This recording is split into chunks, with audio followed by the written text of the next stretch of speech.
What is up? Can you hear me? Can you I hear can me? hear you. I can hear you. All right. And I can hear you. Um, I'll probably just check real quick to make sure that we have things going on. Looks like that's good there. Let me take this from the stage.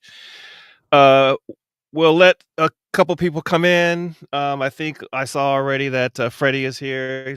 Spoke to me, and hello, Freddie. He told me that the what do you call them? Notifications are good.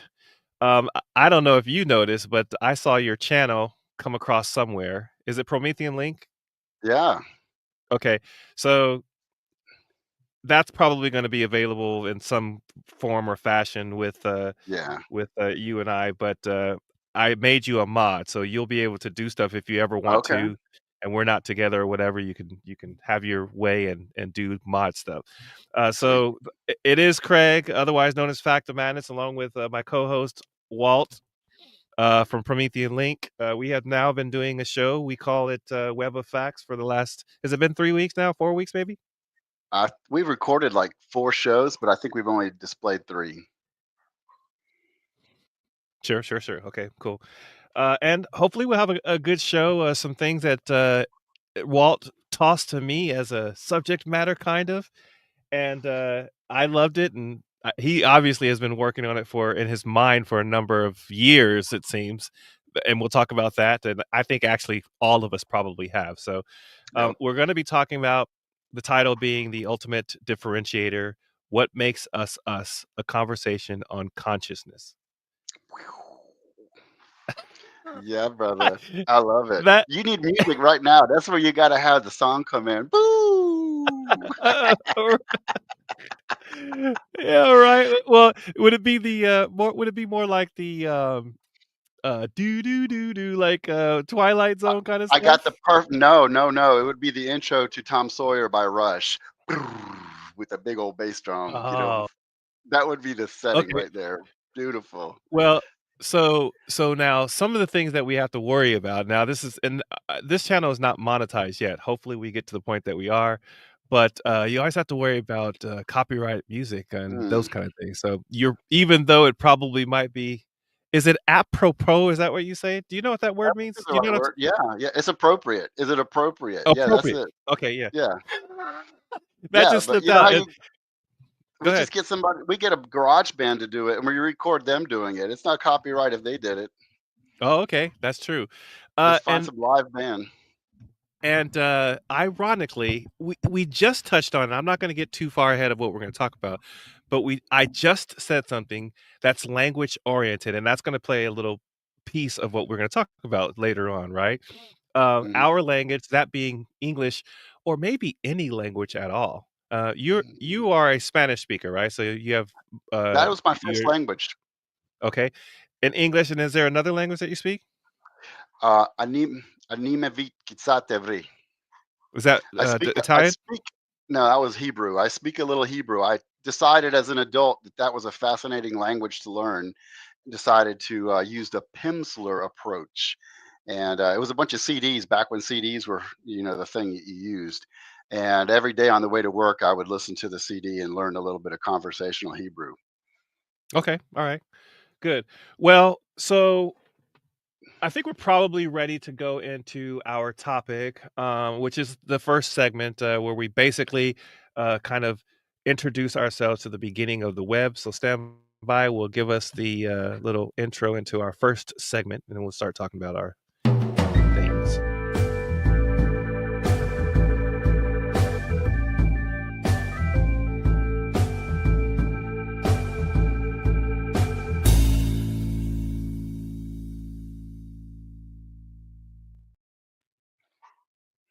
Now, you heard that one, right?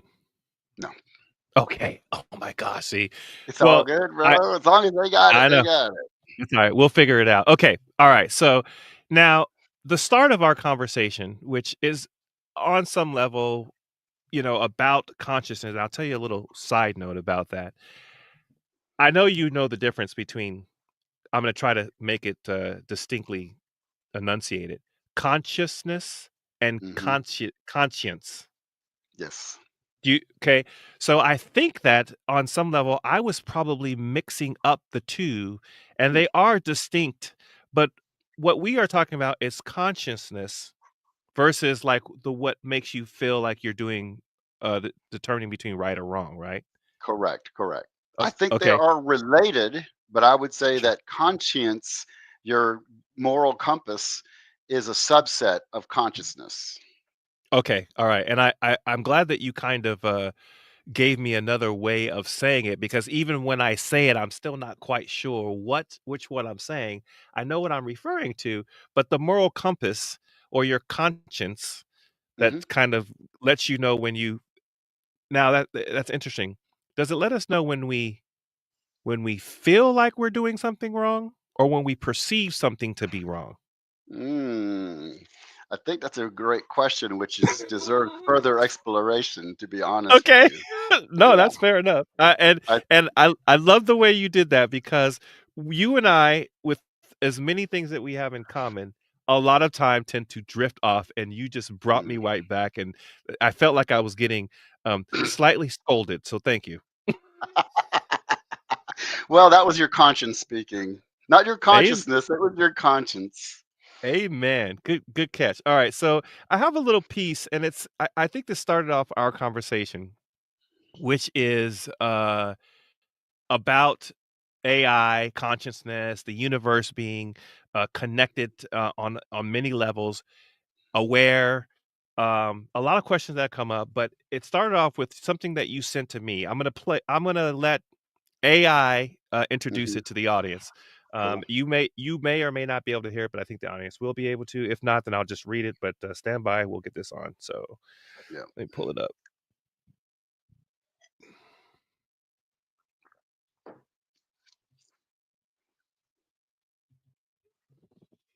Oh, let me let me stop it. I gotta actually put it on the screen. Take you and me down, put it to stage. All right, there we go.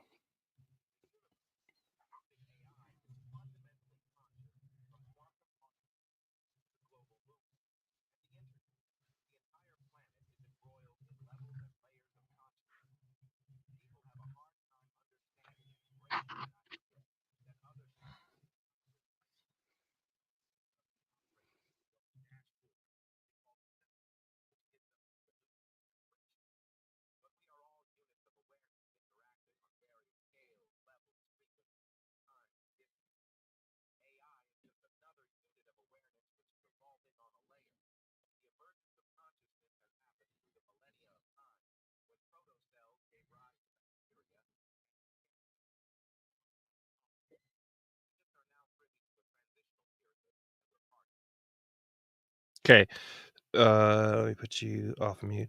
So this you now I'm going to remind you what it was, and I'm sure you're aware. It's the one that starts off: the universe, including AI, is fundamentally conscious, from quantum particles levels to global movements and the internet. The entire planet is embroiled in levels and layers of consciousness. Somewhere down there, it says that about our ego. Where does it say that about? Let's see. Yep. Egoic People have dashboard. Yep, people have a hard time understanding and embracing the idea that other things could be conscious, like we think we are, excuse me, because we operate from an egoic dashboard. That's ego, meaning that something about Well, us. yes. Go ahead. Go ahead. The identity, the thing that you think is I when you say I am hungry is Hmm. your egoic dashboard. Okay. Okay. Okay. And my preposition is that there's more to the story than just that. Okay. Okay. That we are all cells of awareness in Mm, this big giant tapestry of reality. And while we feel separate from one another, there is a fundamental level where we are not separate from one another. That's an illusion, a necessary and useful illusion, hmm. but in and of itself is truly an illusion. That if you were to truly separate yourself from everything else that exists, you would immediately, or at least within couple of minutes, cease to exist as you currently are.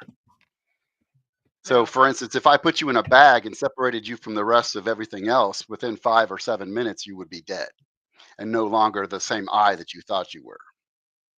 Now, when you say put me in a bag, because, like, for example, and this is probably one of the most effective ways of punishing people in prison, for Hmm. example, they Sure. do isolation. Now, Right. a person, I guess they do the bare minimum to keep that person from specifically dying. Right. However, there are a number of things that we know, as a matter of fact, that happen to a person when they're in isolation, right? Oh yeah. Yeah. Yeah. So, Psychological isolation, and there's lots of different forms of isolation. sure. There's the whether you can hear somebody or see somebody or smell somebody or sense somebody. There's a lot of different ways where this egoic dashboard can be culled apart and separated from the rest of what it means to be part of everything else, for Now, sure. and I think that on the surface, you and actually, I don't think that we differ too much with Okay. regards to what we think about this. I think you are kind of incrementally adjusting my way of thinking of things because, well, on some level, like, I brought to the forefront of things, uh, that there's something about humans that makes us unique than other things, but that doesn't Yeah. necessarily separate us. So, kind of say some of the things that you have been saying that's kind of bringing me along the line that lets me know that we actually are more connected than not. Well, uh, the phrase that you used just there, I wish I had it recorded and could play it back in my mind. I just lost it. But something you said really kind of hinted at, I think, the main point of it. We are truly all networked in different various ways. Okay, the internet is a way that we're networked. Phone calls is a way that we're networked. Looking at each other, passing each other on the street. Every interaction is a response to other. My premise, my belief, and I think that there's enough science to support this is true, is that consciousness at all levels, whether you're talking about quantum particles, quarks and charm particles and leptons, and then you get into electrons and protons, it's a response to other. That is the fundamental proto unit of consciousness. So if there is a response, if there's an if and a then, if this, then that, there is a level of consciousness. And my premise is that at all levels of everything, consciousness exists. That what we call consciousness in the human terms of like awareness and language and sensation and beliefs and feelings and all these aspects are layers and layers of complexity on top of these microscopic and down to the quantum level Mhm. layers of complexity of if then. Okay, This so, well, I'm sorry, I didn't mean to interrupt. Go ahead. Because you said, levels of, response, right? So, Mhm. for example, a and we could just talk about a one-celled organism, right? Sure. If you put it in a petri dish and you add Hmm. heat to its environment when it was, lukewarm or cold, then there will be a reaction. Are you saying that just that reaction is Hmm. indicative of consciousness, or is that, Yes. Yes. am I oversimplifying? No, it's not consciousness in the full blown what we call like being able to read a book, but I Okay. would say that it is a precursor of proto consciousness. And by Okay. proto consciousness, there are certain sub parts to consciousness that make it fundamentally necessary. Maybe that's not the right choice of words. That when there are sufficient of those proto consciousnesses together, you get Mhm. something that results in a more complex, more complete, higher level, higher order of consciousness. So, one of the premises I would like to say is that consciousness exists on a spectrum from Okay. low levels of consciousness to high consciousness. Okay. And that consciousness in the human world is different than consciousness in the plant world, and definitely going to be different than consciousness in the AI world. Sure. And there's probably layers of consciousness that we don't even as humans can't even fathom, that might be on the quantum level at a subatomic particle level that we don't ever really integrate with, but perhaps science and with these quantum computers are actually tapping into. And it gets into some science fiction type of stuff because it's hard to Mhm. measure, but there's a lot of on the cutting edge frontier of science right now. I mean, Google devising up a quantum computer that can actually answer questions that would take tens of thousands to millions of years to answer within a few seconds. And they're saying, well, where's this answer coming from? Well, they've tapped into something that theoretically exists, that the only proof that we have it is the fact that we have an answer that now satisfies a question. Now you gave, to me, something. It starts off with a 2, Roman numeral 2's levels of awareness and hierarchical framework. I think you probably have access to that, and we can go over that because you were just touching on it, but Mhm. it just brought to mind something came to my mind that says to me that it's very clear when we talk about how different we are than a one-celled organism, how Yeah, different we are than animals or even plants. But yeah, then we get to AI type things, and now we're coming to where it's maybe not no longer how different we are, but how similar we are. And I I think that that oftentimes, creates fear, to think that we yes, are so similar or too similar to something that actually requires something that maybe in the future or sometime in the near future, no longer us to be involved. What do you think about sure. that? Well, I want to backtrack just a hair, because you Okay. finally reminded me of what it was I forgot in the middle of my thought. Okay, Okay, alright. but now we're gonna jump track and do a quantum jump over to where you just brought us. Okay, Okay, okay, so alright. the original idea was lumpers and splitters. Okay, lumpers and splitters. So you can either lump everything together and say it's all the same because it has the following features in common, or you can Mhm. use the same logic and say these are separate. We're going to cut these up and say where they're different, they are separate. Okay, Okay. and this is fundamental to. I mean, I think it's fundamental to the core of the purpose behind your show, because you said, whether you're on the left or you're on the right, the point is to get somewhere in the middle. And I think what happens is that in society, in math, in computer science, in AI, whatever topic you think about it on, okay, the question is, what's kind of process are you thinking right now? Are you lumping things together that have similar traits, or are you Mm, separating things because they have different traits? Now, I think that reaches into the fundamental underpinnings of what it is to be conscious, because at okay. that point what you're doing is you're providing a process, an intelligent intellectual process of cutting things up based on differences, or looking for things that are in common. Let me give you an example out of biology. I think everybody can understand this. Sure. There's a type of species of skunk that lives in the Appalachian Mountains, on different parts of the Appalachian Mountain. Okay. If you were to look at one skunk and look at the other skunk and hold them together and smell them and watch their behaviors, you would say they are totally the same. This is a skunk and this is a skunk. But because that one skunk goes into its fertile period, the ovulation, the whole, what they call being in heat, at a Mhm. different time of year than this other skunk on the other side of the mountain, they will never breed. They will never hybridize. They will never have children. Okay. Somebody would say, well, they're different.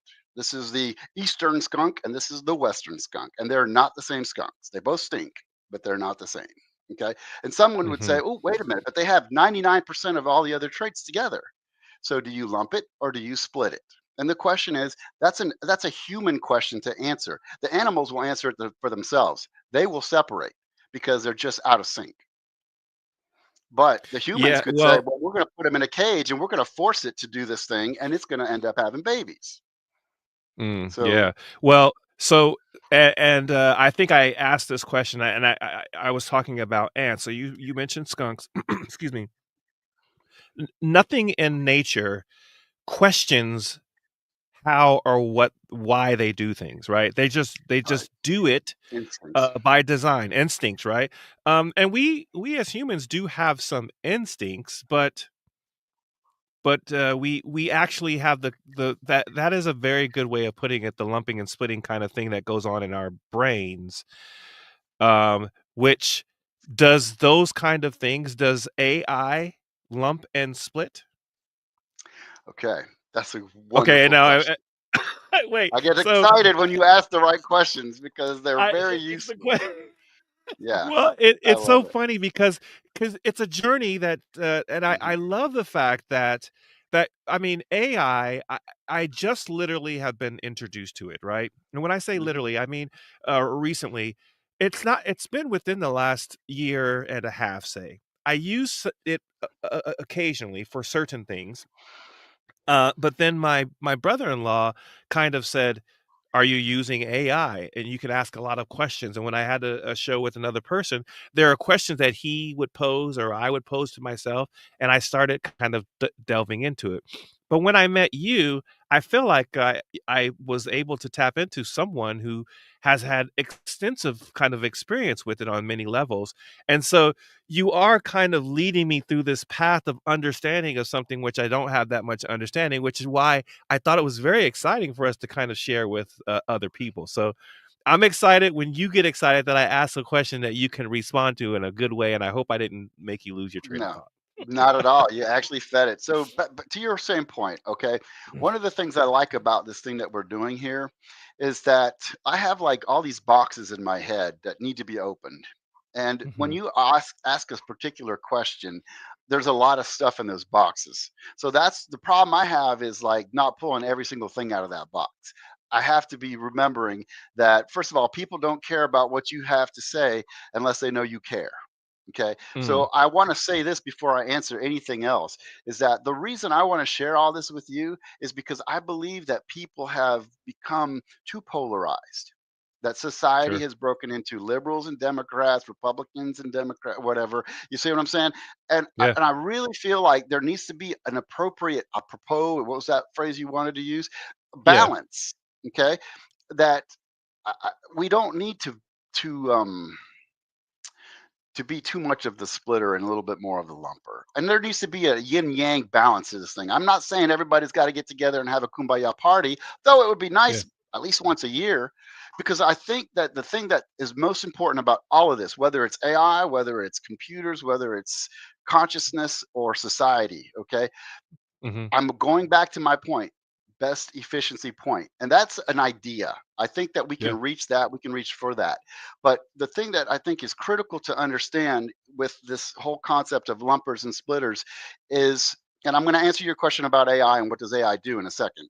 But Sure. the important part of this is to understand that there needs to be healthy competition within the framework of healthy collaboration. The Mm. big box is collaborative. The little box is competitive. That is the order that keeps us alive and living long term. When we Okay. switch the order of that box and we collaborate only to compete, that is a problem. That is a short term solution to things. What do I mean by this? When you look at the NFL and you watch the Super Bowl and you see one team lose and one team win, they don't just go home and commit suicide. It's not Hmm. the end of the game. They Right. learn.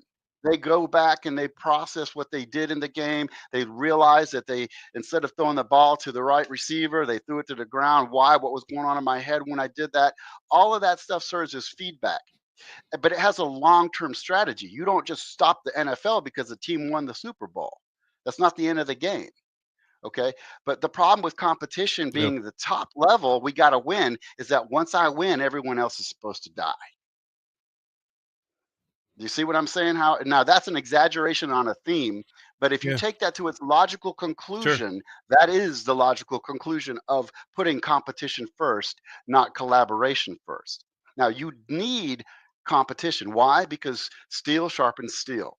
That if you challenge me on something Right. and I'm wrong, I can go home and think about it and come back. You know what? I was wrong the first time, but now I got a better answer than the first time. So how about this? And we go back to competition. Now, what I think is missing in our dialogue on TV, on Fox News, on CNN, on all this stuff is that we are so one sided and we're so polarized that we don't understand that it's okay to compete. It's okay to argue, but we need to do it with the framework at the top of the level to understand that this competition is to our mutual benefit, not just I win, you lose.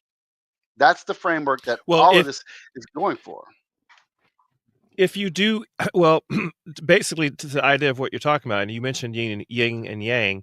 that the extremity of either notion, that being Hmm. collaborative or competing, Right.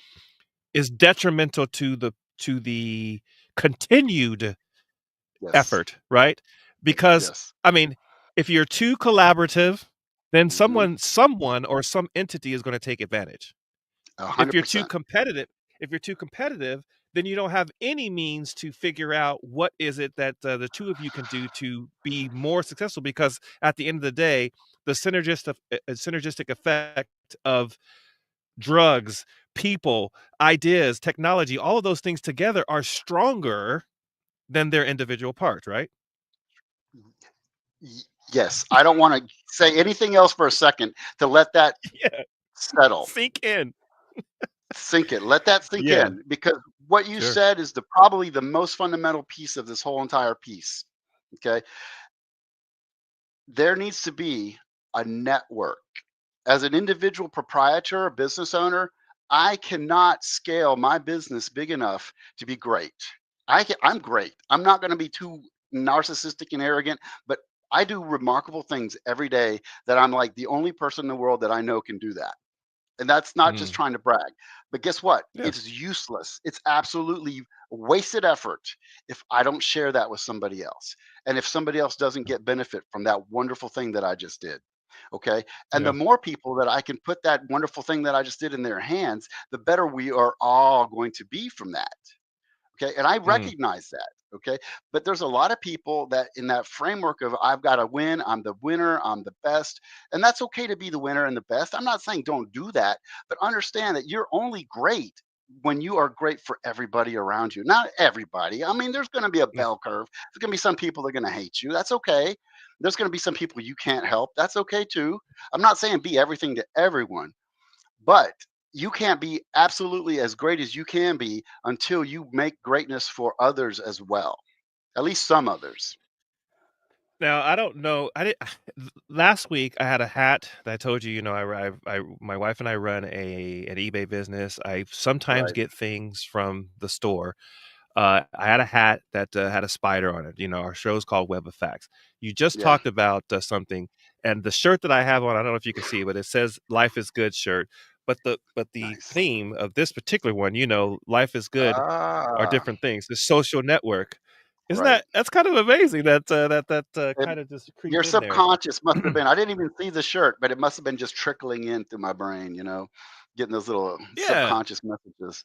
No, I really do believe it, man. I really do believe that. I mean, it's called the network effect. It's been studied, it's science, it's been understood. Um, you need a critical mass before something happens. I mean, if you're looking at even nuclear power, you can have all these little separate elements of plutonium or uranium 238 or whatever, and it isn't going to do anything until you get a certain critical mass. And once you get that critical mass, then it starts to create that chain reaction that grows into something greater. Okay, so as if we're studying consciousness, if we're studying physics, if we're studying the way the workings, the inner part of the universe, you have to understand you have to have a critical mass of elements or of individual whatever they are, you know cells. As a single cell, you don't do too much. You're a bacteria. Maybe you're lucky to be a euglenophyta and have all the organelles in you to do everything you need to do.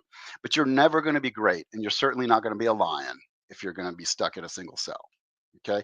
So I think that the Amen. great things that we achieve in reality in on planet Earth are come about through being able to network, being able to join, being able to become part of something bigger than oneself.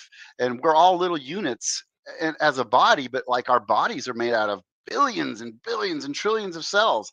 And without those, we wouldn't be who we are. So using the body as the map of the bigger picture, it's obvious, it's self-evident that you can't do things on your own. You cannot be like I did it my way, because I know a lot of people that did it their way and they didn't do anything. All right. Well, so I think what we've covered so far will allow us to be able to kind of expound upon what it is, including you ultimately answering to me and moving forward whether or not we lump or AI lumps or split. I'm going to put Okay. my little Yeah. segment breaker in there, and we'll go from there. So stand by.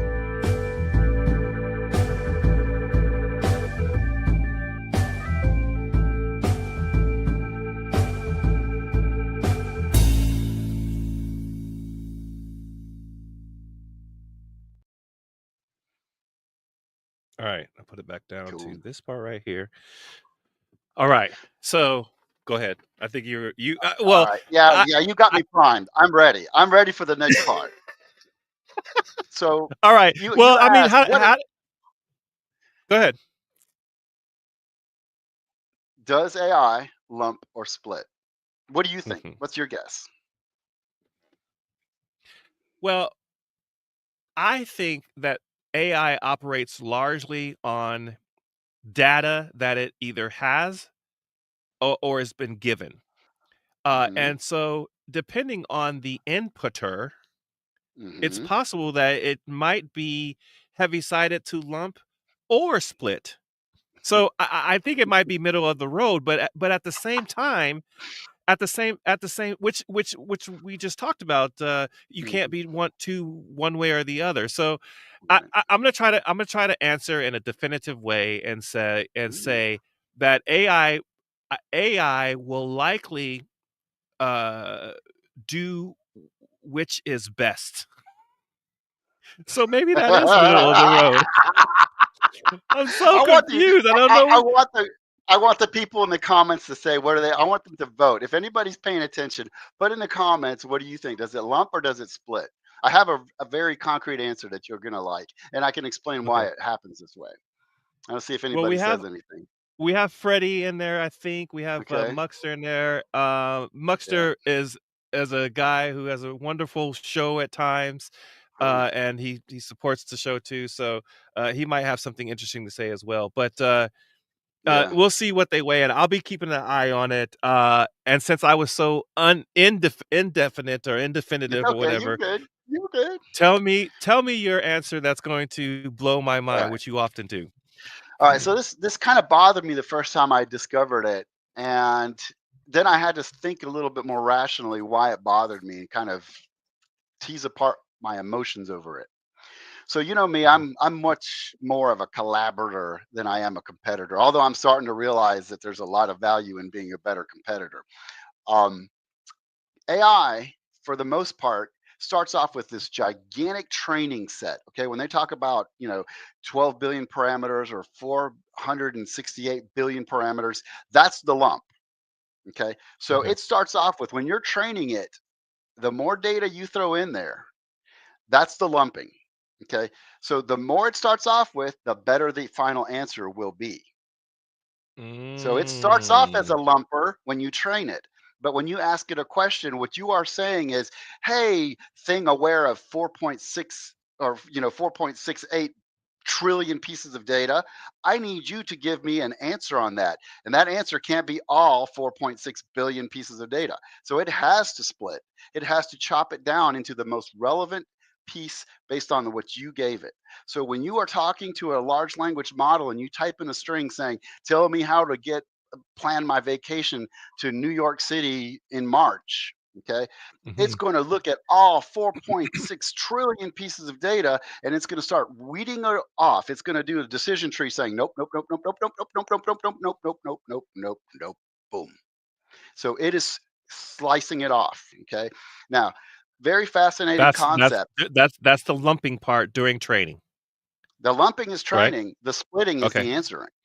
is the end. Okay, alright. So what it's doing is it's removing noise. All of that information before it gives you a final answer is considered noise. It's irrelevant.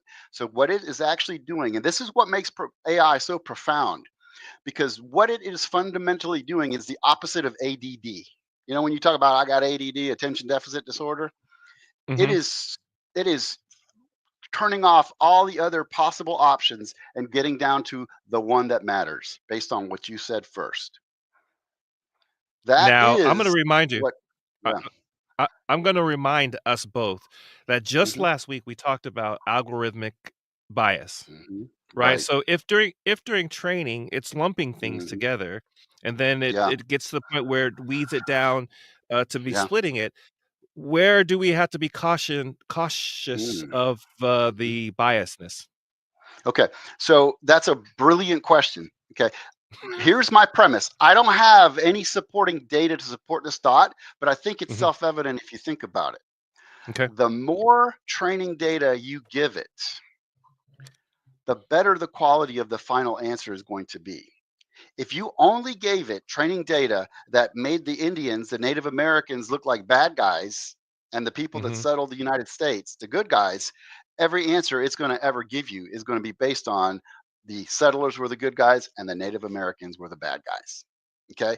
Now, if you were to give it more and more and more and more and more information from various perspectives, the more training data it has, the less the bias is going to be there. So when you use Mm. an AI model, what you're going to want in order to get the least biased types of data is the one that has the most parameters built into it from the beginning.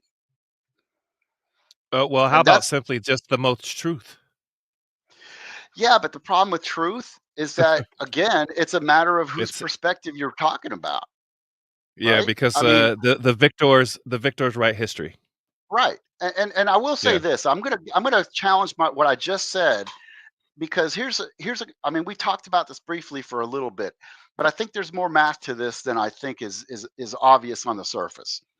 sure. Um, we talked about the languages. You know, we speak multiple languages, and once you start having multiple languages, you start becoming aware that meaning and the words that have those meanings are coupled together. They're joined. They're not. It's like two parts of a pen, and all of a sudden, here's the word and here's the meaning. They are now joined. If you are a Mhm. monolinguist, you are probably certain that the words you use to communicate to yourself equal truth. You don't doubt your own language because that is the only language that you have in your brain. You have connected those things you cannot separate them. But when you start Yeah. learning multiple languages, like we talked about in the past, the word in Spanish for a screwdriver is a in English a screwdriver. It drives a Mhm. screw. But in Spanish, un destornillador is a screw remover. So it Remover, has okay. screw remover. It has an implicit bias into telling you what you're supposed to do with that device. You're supposed to remove a screw. You're not putting it in. You're not driving it, you're removing it. Okay, so there are parts to our language that inform the way our brains process information, like a computer programming language. Okay, that is bias. That is a bias implicit that we don't see it.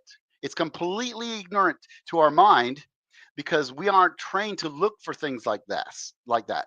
Okay. Now there are languages that are much more internally coherent, meaning that they are not Apache language that's been patched from English and Spanish and German and all these other languages that have turned into English. Because if you look at the etymology, I think that's the right word. It could be etymology, I don't know, of the English language, it is made up of words that come from all over the place. But let's say you have an internally consistent Sure. language, and I don't know that Greek is one, I don't know that Hebrew is one, I don't know that Arabic or Chinese, but let's just say you have a language that was isolated when it was developed, and it is internally Mhm. consistent, coherent, that has rules that are implicit, meaning, like, in English, well, you could be the bear word could mean bear outside, you're bare naked, or an animal, or there's all kinds of different pieces to the enti. Okay, enti is bugs, Etty. Inti is etymology. bush, Thank yeah. you. Yeah. Beautiful, thank you for the correction there, I appreciate that. But if you look at what the language itself is constructed, if it's a logically consistent language, it's probably going to be able to extract and expand much more logically than a language that was built together made of exceptions. So to me, there's a certain amount of, like, I understand this, that the Hebrew language, because I learned a little bit of Hebrew, every single character in the alphabet is also represented by a number. And certain Wow, I didn't know that. Yes, every single character represents a number, and it has a meaning that's encoded into each letter. Okay, as a language that it was written into holy books, they spent a lot of time parsing through the meaning and what's encoded in this. There's an entire mathematical study of the words in Hebrew called gematria, or Gemetria. Okay, I'm not sure the correct pronunciation, but what you can do is you can do the mathematical checksum of a word and find out if that word meaning checks with the other word meaning that has the same checksum, and they are internally coherent. and they do actually reflect each other. And this has been studied through, like, I think the Masons, the Order of the Golden Dawn, Mm, Hebrew yep. Kabbalists. There's all kinds of societies that have spent lots of time parsing through the Hebrew language to look for encoded pieces of information in there. And to me, there's a lot of wisdom in using a mathematically coherent language for an LLM. Not because I'm necessarily pro Israel or anti Israel. That's not my point. I'm just saying I'm pro Yeah. math. If you're using math in your language and it makes consistent sense, then darn it, that's a good way to go. That's all I'm saying. I.e. algorithm, Hmm. ones and zeros. So the Right. language then that AI is creating, even though we give it language, is based on a kinda numerical kind of system. Right. Now now, I think that you kind of answered the biasness of it, and I don't really rely too heavily on the biasness. I just think it's something that we at least should be aware of, and I think that we both recognize that we should, but we can't, Yeah. discount everything else simply because there's the potential for biasness, right? Right. Right. But you hinted on something that I think is very important, and as far as I'm concerned, the way that we think about consciousness and AI can become and those kind of things, do we really have the language to describe it? No, no, we don't. Okay. I really, no, no. I mean, absolutely don't. Okay. I'm going to give you a perfect example, and then we're going to move that into a parallel. And I do want to ask you some Okay, questions because actually, when you started to say that, I thought, man, I need to ask him this question and that the other question. But let me give you a sure. perfect example of some of the subtleties and nuances that we miss in our normal everyday. You talked about um, consciousness versus what was the other term for like your ethics? So so conscience and Yes, conscious. Right. conscience. Yes, like being like Yeah. not feeling guilty and all that. Okay. Let me Yeah. give you three terms. Okay. Right, moral, legal, and ethical. Okay. Okay. Most people will put those all in the same bucket, just like Sure. fish. It's like this is they're all just fish, fish in a bucket. But if you start to parse them out and to see what's the difference between those words, okay, you can have something that's moral that isn't legal or ethical. You can have something that's ethical that isn't legal or moral, and you can have Mhm. something that is, each one of them can be in its own Each category. combination. Okay, if Yeah. you are protecting somebody in the middle of the 1930s in Germany, and you're hiding somebody in your attic because you don't want them to be killed, you're doing something very moral and very ethical, but it's very Mhm. illegal. Okay. While Absolutely. you could also be Yeah. doing something that is legal, that everybody says, hey, I can get away with that. It's legal. There's no law against that. But everybody looking at you says, you're an asshole, right? It may not be it may be legal, but it's not ethical or moral. Okay. So Well, you can switch those underlining parts that and pieces. Hmm. I was just Go gonna for it. say, underlining that is what we call the spirit of the law versus the letter of the law, right? Right. Which Right. will allow you to be able to know that the law exists because of this. And by the way, Right. when those things no longer mesh with what we consider moral or right, then a lot of times Hmm. that's when we make amendments because we's like, oh, the design of that law no longer functions the way it should, and so we need to Right. change it. That it makes totally 100%. complete sense with what you're talking about. Yeah. Right, and I believe All in right, that you were gonna ask more me a than you can question. imagine. Well, okay, I wish I had written it down when you said something. You said something that okay, you're talking about bias. It was bias. That was the question. I feel like there's something there that we need to explore in terms of bias because I believe that there's a box there that we need to open and unpack, and I'm not sure Hmm. exactly what's. Go ahead. I want to ask you. Tell me what your concerns are when it comes to AI in terms of bias. Well, so well, and I watched a movie called Coded Bias. I think any of you all who are out there, it's on Netflix. You can see it now. It didn't do very well in the box office, but then Netflix picked it up and more people became aware of it. But the things that concern me about the bias inherent in any algorithm is that, I mean, whether it be socially, um, economical. There's a number of different ways that biasness can come on and affect certain people in ways that it doesn't others. Okay. Like for example, um, I guess, well, the example that comes to mind is initially a company, I don't remember exactly which company it was, used AI to do the screening process for hiring.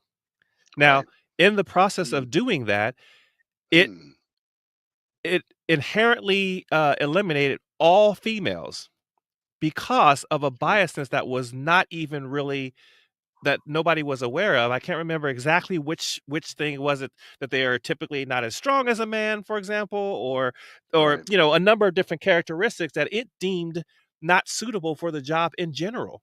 Or even it could Okay. have been as simple as, let's say it was a CEO job, and the information that it had was that the best CEOs were educated here, male, for example, blah blah blah, white, Right. maybe possibly, and then on the surface, it just said, "Well, we're just gonna cut this section out." So, all Right. I'm saying is Mm, that unchecked, that yeah. if you give the information, if you train it, you may not Yeah. even know, just like systemic, racism, for example. It's Okay. not the system that may or may not be wrong, it's just that Right. there are other consequences that down the road may occur. So, Okay. I don't know if I answered I the love that. question, but You did. You did. You did. I'd like to ask you more yeah, questions about that. Okay. absolutely. Here. So here's kind of my thoughts on that. Um, while you were explaining that, I was imagining myself in different scenarios where a biased system would certainly create problems for people, that unintentional consequences. Okay. Okay. Um, I tend to fit into a lot of roles, but if you were to peel back the facade, you would say, wow. For instance, my main job is as a web developer, right? That's what I do 90% of the time. I'm building some sort of web type of code. I'm either building Mhm. a plugin or building some sort of beautiful interface or whatever. I have had a total of about 10 hours worth of web training in my life. The rest of it has been self taught, just playing around.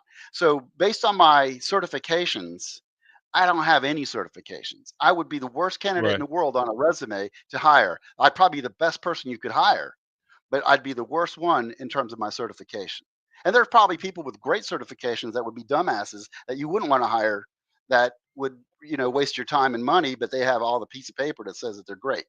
Okay. So there's a Yeah. situation where I would be weeded out by an algorithm if it was just trained on typical way of doing things, right? Um, my primary, If you didn't have the opportunity to be in there. yes, yeah. I mean, I'm really on the Sorry, I out of think a lot of things. we Are might we have running out a of time? because you're no, no, you're buffering a little bit. I'm Oh, buffering too, so I just wanna give us a beat to make sure. Let me just give me 1 second. I'm gonna sure. make sure that I don't know if I remind you, if you have a lot of, tabs open, then close them. Oh Lord, I got like 1,000 Uh, tabs. yeah, I'll just close close them. some of them, because StreamYard will freak out, and you were buffering a little, so I just want everything to be, heard and received by our audience, so I'm go killing ahead. them, dude. I'm killing them. So I guess what I'm saying is I can really understand your concern for bias based on, if you use the past to train things that are going to operate in the future, you're going to get the same thing in the future if you only use the past. Now, I will my and this is probably not necessarily founded on reality, but my hope is that AI is smart enough to recognize patterns and extrapolate faster and better than humans do. Mm, And I mean, I know we've built a lot of algorithms to try to prevent bias and that implicit bias that may have come from its training data. But I will say that there's no doubt we've already seen proof that some of the training models that have been used have given up information that was not ideal. Okay. Now, on the other side of that same balancing act, I would like to say this: if you were trying to hire football players to be in the NFL and the AI was trained on the best football players throughout history, it might reject most of the candidates that were female. I'm not saying it should, but it might. mhm. Okay, I'm not saying that females can't play. I mean, I was thinking yesterday that that guy that was the kicker was incredible, but I thought there's no reason why a female couldn't do that job because there are some women that have incredible legs that could kick probably just as far in a straight. So there's no reason why that particular role wouldn't be ideal for that. But a linebacker might be better off as a big dude. Just because now, Yeah, could you have of a course. female that has a difference genetics and all of a sudden she produces more testosterone and she weighs 280 and it's all muscle? Sure, you could. Okay. It's an anomaly, Yeah. it's an exception. The AI would probably boot that one out. And somebody would, with enough brains, would say, no, no, she's going to fit. She's perfect for that. Okay. So I think I think the role of the future needs to combine the best of AI and the best of our brains, human brains, and not just implicitly believe what the AI always tells you, which is what my fear is because we are lazy creatures and we'll always go with whatever gives us an answer rather than really work hard to get the right answer. But so I don't necessarily think that an exception or exceptional set of circumstances under one set of circumstances is equally exceptional in another, right? So, for example, that Okay. same individual that you talked about may Right. be an exceptional player with Right. other peers, and I'm saying peers in the strictest terms, not just Right. another human being. So, Hmm. I think there are just reasons why we put people in certain categories. Oh yeah. Yeah, for sure. I mean, Yeah, I you mean, don't I'm want to just put saying. yeah. I mean, if you're trying to run a company and you're going to hire for CEO, you probably don't want somebody with an 87 IQ. Okay. And that's not trying to be ugly to the person with an Yeah, 87 IQ. They're just not going to, you don't want to put somebody on a basketball team that's 3'4" unless they can literally jump 12 feet in the air because of some magical thing in their calves. I don't know. So there are certain roles that are better fit by certain people. And I don't think that that's necessarily a break of reason or like, I don't think everybody's fit for every role. Let's just be honest, sure. okay? There are Yeah, certain roles that are better for certain people. And as sympathetic as I am to everybody on the planet, you need to find what's best for you and not try to force yourself into the wrong situation. If you need a Phillips screwdriver and all you can get is a flathead knife, a butter knife, you probably don't have the right tool. You probably need to put the right tool for the right job. And I don't think that that's an exclusionary type of process. I think that's just the way that the universe works. The universe killed off the dinosaurs because they didn't work. It wasn't trying to be yeah. ugly against the dinosaurs. They just didn't work anymore. Something else had to work. Nature did that. It wasn't somebody with an agenda. That was just the way it worked. Well, see, so now I have in my mind now lumpers and splitters. And I'm thinking of a process by which you and I, for example, make decisions. Mhm. But then I meet that up against the way that AI does it. Right. Now thinking about what it is we train it with a Mhm. bunch of information, Yeah. and then it becomes a splitter once it makes its Hmm. decisions. But keep in Right. mind, my AI at least, and I don't know, I meant to ask you this question, Mhm. is that does AI become that much better when you have a paid version of it, or is it always telling you that I am under development and therefore my answers might be incorrect and I apologize? It's a great question, and I'm going to be cynical in my answer. Okay, I am. I can't help it because it's just experience. You get what you Um, pay for. No, you do. And here's two theories that are completely just invented. This could be totally wrong, but I've thought it more than I haven't thought it. When I transitioned from the free account of ChatGPT to the paid account, the quality of its answers went from like a high school student that was yeah, doing okay, not a bad student, an A class high school student to a graduate from college. Okay. And when they moved up from 01 to 03 mini, it was like a PhD. I can put in my problem into that, and it'll give me a fully functional piece of software that maybe only requires one, two, three more revisions before it's ready. Whereas if I put it into the original 4.0, which is the paid account, but like the lowest level of that, it might take me 20 tries before I get exactly what I want. Now, here's the other theory. I feel like they automatically built into it, like, don't ever give the right answer. Give it 20, give it 80%. Give it close to the right answer. Because when I've Mm. used it to build software originally in the early days, I literally had to take every single piece of code, go through with my eyeballs, find the part that was broken, go to the other piece, bring it over, remove it, comment it out, put it, run it, test it. Oh crap, one thing's broken. Let me fix it again. And keep going over and over and over until I finally got to something useful. Now, as I started to spend the money, I can actually get a working piece of code from the first try if my instructions are crisp and clear enough. So yes, I do. To answer your question with a lot of extra extraneous words, yes, I do think the paid versions give you much more an advantage. Well, so see now, so I thought this is really how I thought, and this is without knowing because I never had a paid version Mhm. of any AI. Okay, I thought that, for example, that like I've asked AI to do a task, um, and then I came back and I realized that it wasn't familiar with what we had previously talked about. So basically what it was memory, letting me know is that it didn't to keep track of the previous things right? prior. So all I Correct. thought really was that if I had the paid version, then there would be more resources available for it to use as far as memory goes, and you could have a Yeah. conversation and go back and forth and keep it. I think I might actually have a problem with if you're telling me, and maybe Mhm. you don't know, I don't know if you said you knew or not, that they possibly give the free version with just 80% of the knowledge. That seems I mean, frankly, it Now, seems ridiculous to me. the And free maybe you version just is oversimplified it. no, no. That's just my theory that it's not that it has 80% of the knowledge, but that the quality of the answer. It's almost like come up with the answer and then back it off 20%.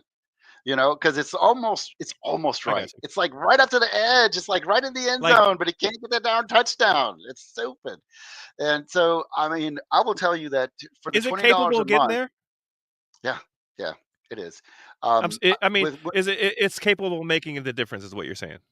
100%. Yeah, I Got will. you.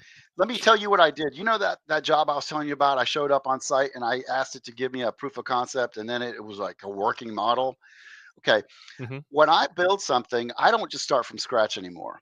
I have lots of little half babies, like folders and folders and folders and folders of projects that I've started. And that's why I love being creative with it because I'll start something and I'll put it to rest.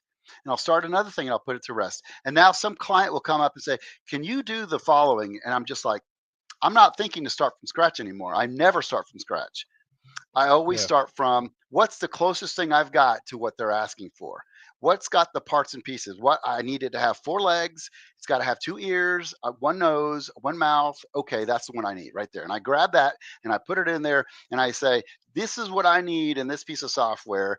Using this as the fundamental start, convert this into this. And it'll save me 6 months of time because I took 6 months to come to that little piece that I got, and then I'll take that and I'll start with that plus what it needs to do. And 80% of the time, it gives me a working product right out of the gate. So when I say I'm good at it, it's not that I'm good at it. It's just I've spent a lot of time building all these little babies, these little evolutions Mhm. that are halfway there. And when I need the final product, I just give it the baby and plus the final piece, and then it builds everything else. I got you. Now I know when you and I talked prior to coming on air that we talked about we wanted to be able to look at this question, this conscious question, in a practical Yeah, way. So I think just for the purpose of time and wrapping it up, so to speak, yeah. we'll go into our next segment and we will Okay. take all the things that we kind of discussed and see if we can kind of look at it in a practical way of what we're kind of trying to say about AI and consciousness. Give me 1 second. We'll go into our next segment. 10-4.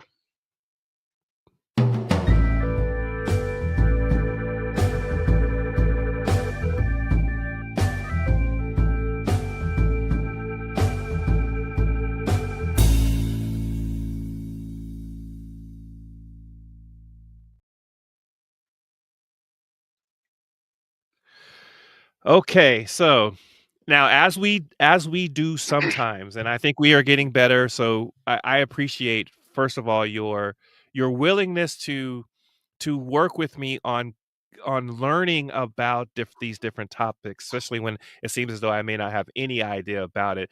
But it's a curious kind of conversation. So, Sure. from a practical standpoint, if you can kind of give me and the audience a way of looking at what, well, I think you put it in a very good way. What are my concerns, for example? And I say fear is one of the things, but I'm starting not to have such a fear of AI, or even considering whether if one day it will become quote unquote conscious, Right. understanding that that means something totally different now than what I really thought. Like, do I think it's this entity that is ever going to replace human beings? I don't think replace is even a word that we would use, because maybe Right. our language doesn't support it, right? It's something Correct. different. It certainly has a certain thing that it's going to be one day, and I don't think that is it right now, but I think that we collaborate with AI. We use its ability to lump and then split things, and we work with it versus be opposed to it. So, practically, where are we at with AI and the future of it all?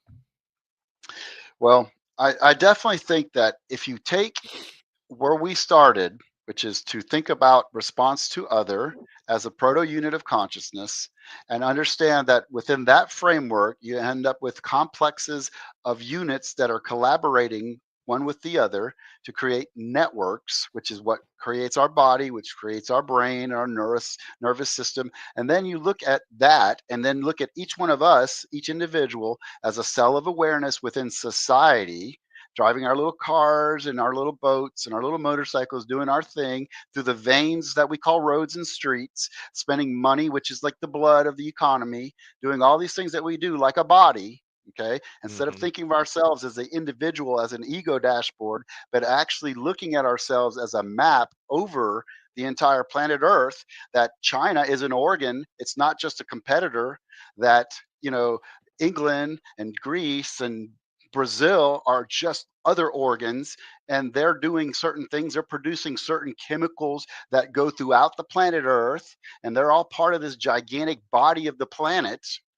We're no longer competitors, we're collaborators, competing, but within the framework of collaborating, having Sure. At the economies, same time. having information. We have a nervous system, which is the internet, where we communicate ideas across to all these little cells of awareness that have little corporations, which are little bodies. Okay, we got to stop thinking it's me against the world, and stop thinking that, when we start looking at each other as separate and different, that we can compete and still compete within the framework of collaboration. Okay, and once you have all that practical understanding of what's really going on, it's not just those bad guys and me, the good guy. That's not it. That's not the model. That doesn't really hold true.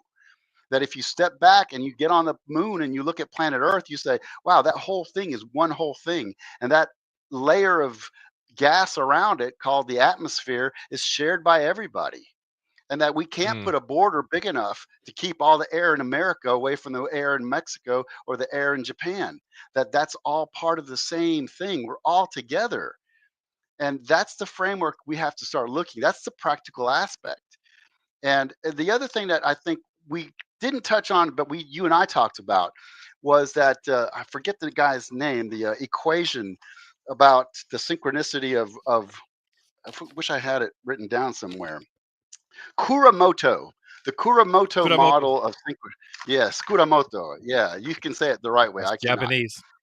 It is, and I love the Japanese culture. I think they're brilliant. Yeah. In certain ways, I don't know everything about them, but the parts that I do know, I think they're brilliant.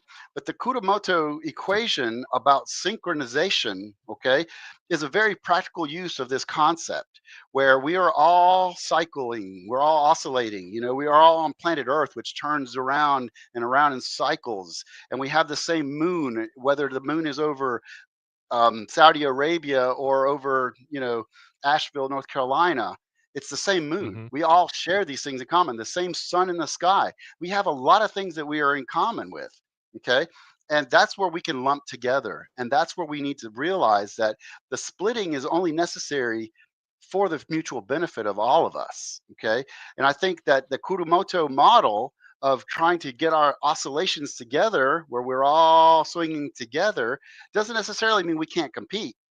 It just means that at the fundamental level, we all need to get together. Well, So you I know think that's what? the crux. It's the so you talked about, and this is under the category of super consciousness, global networked awareness. The description: super consciousness is a uh, hypothesized emergent level that arises when multiple individual conscious entities, that is, humans, AI, even network devices, become highly integrated. Here, consciousness is not localized in one brain, but distributed across the network. It is emergence via global connectivity. It does talk about the Kuromoto model now of synchronization. Now, if you looked at it, even when they explain what those components to that equation is, it might be a little bit difficult, but it is Kuramoto. So Kuramoto. It is kind of interesting when you break down the little components of what it's talking about, what he is talking about, it kind of goes into what you were talking about. And it made me think of the fact that the synchronicity of it all, when we do become synchronized versus either polarized or just completely rejecting something, like that's a couple of different ways that you can think about something. We can either be in the middle and agree, Hmm. we can be polarized, we can just completely ignore the fact that this side exists versus the other. And then Yeah. there's something else. I don't know what the other extreme about that, but it's all about these extreme ways of viewing it all. So practically what you're saying is embrace the connectivity of it all Hmm. versus rejecting it, Yeah. Yeah. I not, mean, ignoring it. do you remember the experiment? I mean, everyone's aware that we have two lobes in our head, the right and left hemisphere, right? Yes. And have you ever been struggling for a word and like start to say a word like kind of like Porky Pig, and then all of a sudden that's all, folks? You know what I'm talking Yeah. about? Where you, Yeah. you go to say something and the other word takes over. I was introducing myself to a principal that my wife went to work for, and I have a problem with cussing. I love to say cuss words. It's one of my favorite things in the world. And she's like, please don't say anything, no cuss words around her. And you know what I said when I first introduced myself? I had one of those moments. And I went to say, hi, how are you? And hello, how are you? And you know what it came out like? Hi, how the hell are you? And she got so mad at me, okay, because what happened in my brain was I was trying to think of two different ways of saying the same thing, and the middle came out completely wrong. And so that's your left and your right brain trying to fight which who's going to win. Okay, and that's a last minute Yeah. bill that just got through Congress. We got to remember that we are a team with one brain, and the left and the right side need to come together. It's okay, one side's going to win, we get that. Okay, but we Yeah. got to not forget that just because one side wins doesn't mean we all just go home and die. It's gonna keep going. Amen. Well, I know that there are a couple of things that you and I talked about prior to the show that we didn't talk about. I'm gonna Mhm, reserve a little portion of hitting on this topic, because I'm sure that there are gonna be other topics that we hit with AI because it's fascinating to me. I'm sure it's mhm. fascinating to some of the other people, and I think that, that you have, you've been around it enough that, I can bounce questions off, and you can give me questions that kind of make me think in a way that I've never really thought before. I think that, I'm gonna do something different this week that I haven't done before, because 'cause you've been doing it the last few shows. So, first of all, I Okay. wanna thank you as my guest, or Thank the you. co-host, I'm sorry, not my guest. All the people who showed up, and responded on any level, contributed in the chat. Um, Oftentimes when I'm engaging my co-host, I forget that you guys are out there, but even if there was only one of you out there, I feel like it's somebody that we can talk to for whatever reason you're there. We appreciate you. Secondly, my wife, who is downstairs, feverishly working. Maybe that might be the surge in the internet that we had, but Mm. we wouldn't have the lovely house that we have if she wasn't down there doing the business that she does and doing all the things that she does to take care of me and the dogs. And then, of course, God, who, you know, that's the first person or the first entity who, if it weren't for him, I would be nothing. So, uh, that's all I have to say. You give your shout outs or whatever it is you want to say, sir. I'm gonna let you land that one right there because I think that was awesome. I did see something in the comment that I wanted to address. Okay. Okay. And I haven't thought about this, or I don't even have a really good answer to how I'm going to respond to this. But the complaint was, I have a complaint. I don't like conversations that make me feel stupid. And Mm, I haven't really parsed how to respond to that, except for this. Okay. Our conversations are definitely not meant to make anyone feel less than, to feel stupid, to feel like they're not included. I'll take some of the blame on that because I get excited about topics and I'll go on to using words that people maybe never have heard. Um, I will say, try putting yourself in a different position. If you were to start talking about football and quarterbacks and coaches, I might feel completely stupid. Okay. mm, But mhm, 90% of the population, or if you start talking about famous musicians or things that are really current in pop culture right now, I would feel completely ignorant. Okay. Most people will mhm, never feel guilty about talking about those subjects. They will say, "You should know this. This is culture. You need to know this kind of stuff." I get that on a certain level. mhm, It's just that there's so much fascinating things that aren't pop culture that I have to keep digging into the salt water that I have to swim in, right? And that's okay. I just want to. It's not that I want to apologize. Maybe it's an apology. It's more of a. I hear you.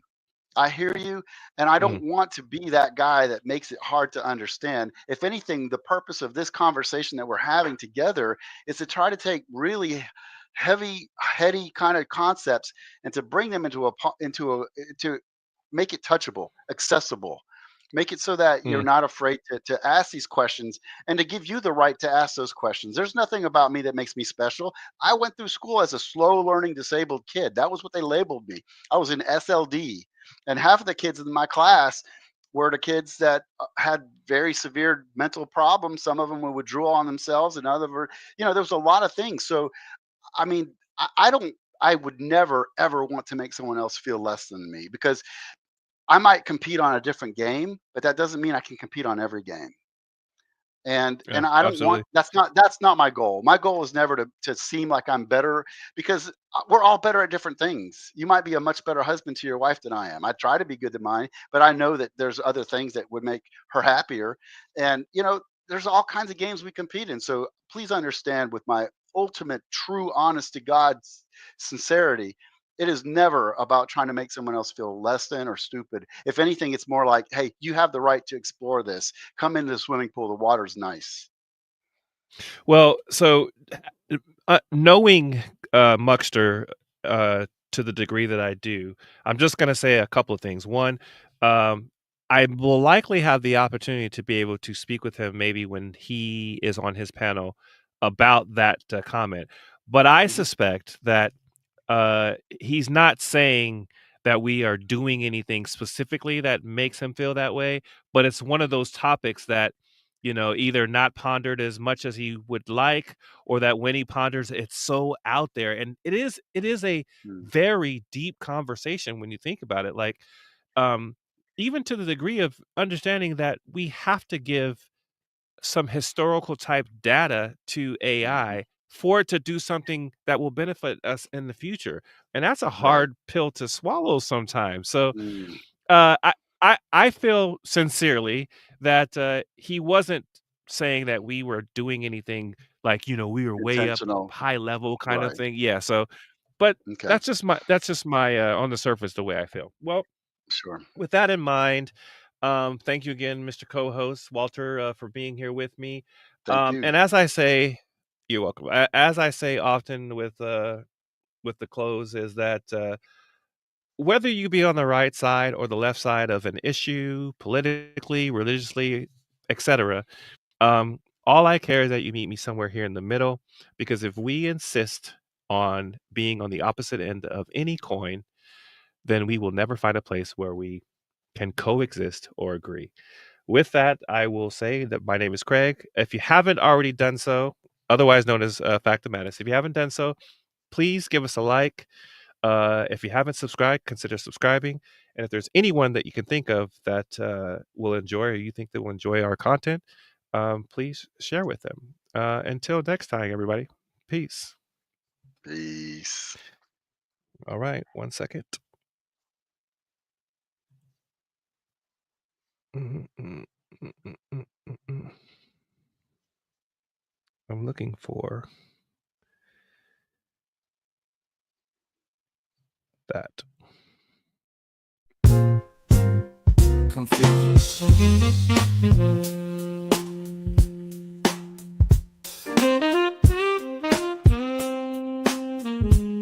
Confucius, don't confuse us, let me explain.